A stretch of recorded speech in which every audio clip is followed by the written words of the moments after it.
Elon Musk qui veut devenir président. Ouais. Elon Musk, c'était le pote à Trump. Il avait incité tout le monde à le voter pour lui. Ils étaient en bleu sang de fou. Sauf que un jour, ils sont embrouillés pour une loi. Du coup, ils sont plus collègues. Tout ça pour qu'au final, le 4 juillet, il fait un sondage sur Twitter. Il dit quoi? Il dit: est-ce que vous voulez un nouveau parti centriste? Tu as à la gauche, tu as à la droite, un truc plus au milieu. Et les gens, ils ont voté oui. Le lendemain, il a sorti le parti. Son parti, il s'appelle le Parti américain. Il n'est pas allé chercher très loin. Il est vraiment pas allé chercher très loin.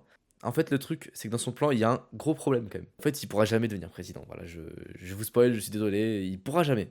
Aux États-Unis, il y a une loi qui dit que si t'es pas né aux States, tu ne seras jamais président, frérot. T'es nerf dès le début, tu vois. Il est en Afrique, donc c'est mort. Mais il est pas bête, il va pas s'arrêter là. En fait, au final, Elon Musk, il vise pas la présidence, mais il vise des sièges au Sénat. Donc en gros, son but, c'est de pouvoir trancher sur certaines lois quand ça sera serré, par exemple, il y aura 50-50, du coup, il y aura son parti, et ça sera un peu lui qui pourra choisir ce qui se passera. Donc lui, il a donné comme objectif la dérégulation, le libre-échange, l'immigration de travailleurs qualifiés, le soutien à l'IA et la liberté de l'expression, et les tendances néolibérales centristes. En gros, il cible les 80% de la population aux States qui savent pas trop lequel choisir entre démocrates et républicains. Mais bon, écoutez, on verra bien. Et j'ai peur pour l'avenir un peu quand même, parce que là, ça commence à les guerres, Elon Musk qui est pas très stable mentalement des fois, il va s'immiscer, tu vois, dans le pouvoir américain.